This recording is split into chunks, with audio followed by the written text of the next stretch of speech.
வீட்ல இருந்த குட்டி பையன் ஒரே தொந்தரவு. ஐஸ்கிரீம் வாங்கி தாங்க, ஐஸ்கிரீம் வாங்கி தாங்க அப்படின்னு. ரோட்ல பால்காரன் கான் அடிச்சுட்டு போறான். இங்க இருந்து சத்தம் போடுறான். ஐஸ்கிரீம், ஐஸ்கிரீம் வாங்கி தாங்க அப்படின்னு. என்னய்யா இது பெரிய வம்பா போச்சு.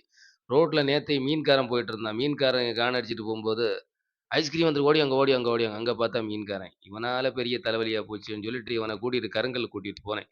கூட்டிட்டு போயிட்டு எப்படியா உனக்கு ஐஸ்கிரீம் வாங்கி தரேன்டா அப்படின்னு சொல்லி. கருங்கல் மூசாரி பக்கம் போ வேண்டிய சூழல். அந்த மூசாரி பக்கத்துல போம்போது இந்த ஐஸ்கிரீம் கடை இருந்தது.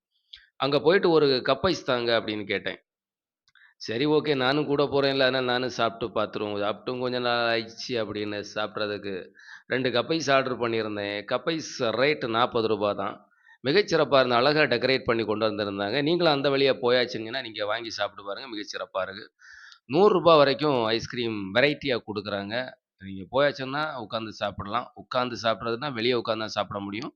தனியா உள்ளால உட்கார்ந்தெல்லாம் எதுவும் சாப்பிட முடியாது. ஆனா டேஸ்ட் அருமை. நீங்க போம்போது சாப்பிடுங்க. மகிழ்ச்சி.